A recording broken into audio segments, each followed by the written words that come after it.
বিশেষ এটি গুৰুত্বপূৰ্ণ বাতৰি লৈ এই মুহূৰ্তত আপোনালোকৰ সন্মুখত মই এই মুহূৰ্তত ইমদাদুল হক। গতিকে আপোনালোকে চাই আছে যে বৰ্তমান সমাজ ব্যৱস্থা, বৰ্তমান সমাজত আপোনালোকে দেখিবলৈ পাইছে যে হপা আদৰা নামৰ যি ভুৱা বাতৰি, ভুৱা মেছেজ যথেষ্ট পৰিমাণ ছ'চিয়েল মিডিয়াত ব্যাপকভাৱে চৰ্চা হৈ পৰিছে।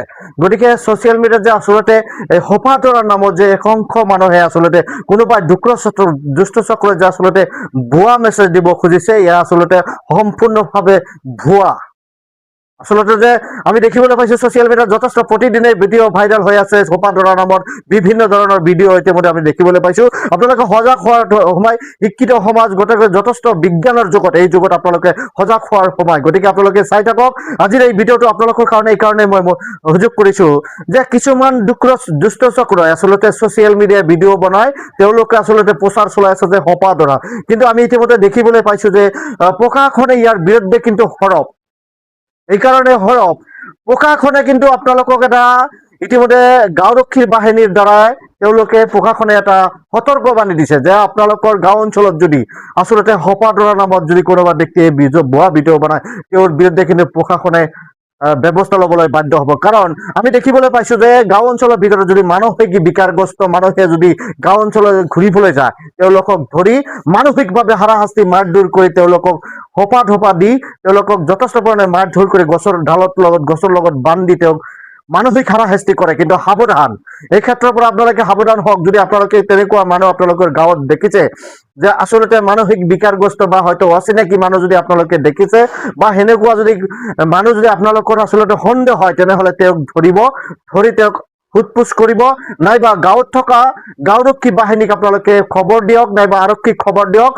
আইন হাতত তুলি নল'ব। তেওঁ মানসিক বিকাৰগ্ৰস্ত মানুহজনক হাৰাশাস্তি কৰি মাৰধৰ কৰি আইন নিজৰ হাতত তুলি নল'ব, কাৰণ আইন সকলোৰ বাবে সমান। গতিকে এগৰাকী মানসিক বিকাৰগ্ৰস্ত মানুহক যদি আপুনি গছৰ লগত বান্ধি তেওঁক যদি মানসিকভাৱে হাৰাশাস্তি কৰে, তেনেহ'লে আপোনাৰ এগেইনষ্টে কিন্তু প্ৰশাসনে কঠোৰ হ'ব পাৰে। গতিকে এই কথাটো আচলতে সমাজত যে এটা ভুৱা মেছেজ যে হপা আদৰা ওলাই আচলতে সৰু ল'ৰা ছোৱালীক লৈ যায়, এইটো আচলতে ভুৱা বাতৰি।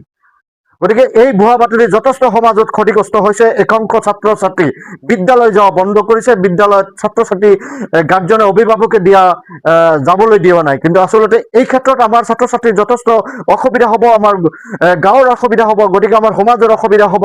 যথেষ্ট এটা ভুৱা মেছেজে যে সমাজত বেপুৱাই পৰিছে বা সমাজত যথেষ্ট ক্ষতি হ'ব ধৰিছে, এই ক্ষেত্ৰত কিন্তু আপোনালোকে সৰব হোৱাৰ দৰকাৰ আছে। গতিকে প্ৰতিগৰাকী পৰিয়াল, প্ৰতিগৰাকী সচেতন ব্যক্তি, প্ৰতিগৰাকী ব্যক্তিসকলক মই অনুৰোধ জনাইছো আজিৰ এই ভিডিঅ'টো আপোনালোকে যিমান পাৰে আপোনালোকে শ্বেয়াৰ কৰক। গতিকে আপোনালোকে দেখিছে মোৰ পিছফালে যে হপা আদৰা নামত কেইজনমান ব্যক্তিক মাৰধৰ কৰি বান্ধি পেলাই থৈ দিছে। গতিকে এনেকুৱা যাতে কাম আপোনালোকে নকৰে। কোনোবা দুষ্ট চক্ৰই যদি আপোনালোকে ফেচবুকত ভিডিঅ' দেখিছে, তেনেহ'লে সেই ভিডিঅ'টো আপোনালোকে শ্বেয়াৰ নকৰিব, পাৰিলে তেওঁক ফোন কৰি কওক যে ভিডিঅ'টো কাটি দিয়ক। আচলতে হপা আদৰাৰ নামত যে আচলতে ভুৱা বাতৰি একাংশ ইউটিউবাৰে যে এইটো আচলতে মেছেজ দিছে, এইটো আচলতে সম্পূৰ্ণ ভুৱা। গতিকে প্ৰশাসনে ইতিমধ্যে গাঁওৰক্ষী বাহিনীৰ দ্বাৰা ইতিমধ্যে এটা সতৰ্কবাণী দিছে বা জাননী এটা দিছে বিশেষ ভইচ যোগে যে আচলতে হপা আদৰাৰ নামত যে আচলতে ভুৱা মেছেজ দি আছে, এইটো সম্পূৰ্ণ ভুৱা। গতিকে যদি আপোনালোকৰ তেনে সন্দেহজনক যদি মানুহ আপোনালোকৰ গাঁৱত সোমাইছে, তেনেহ'লে আপোনালোকে তেওঁক ধৰি সোধপোছ কৰি আৰক্ষী নাইবা গাঁওৰক্ষী বাহিনীক জমা দিয়ক। গতিকে আপোনালোকে নিজাববীয়াকৈ আইন হাতত তুলি তেওঁক মাৰধৰ নকৰিব। এই ভিডিঅ'টো যিমান পাৰে আপোনালোকে শ্বেয়াৰ কৰক, ক'ৰ পৰা চাইছে ক'লে কমেণ্ট কৰক। গতিকে শ্বেয়াৰ কৰি আৰু এজন মানুহক বুজাই দিয়াৰ কাৰণে ভিডিঅ'টো যিমান পাৰে আপোনালোকে শ্বেয়াৰ কৰি দিয়ক।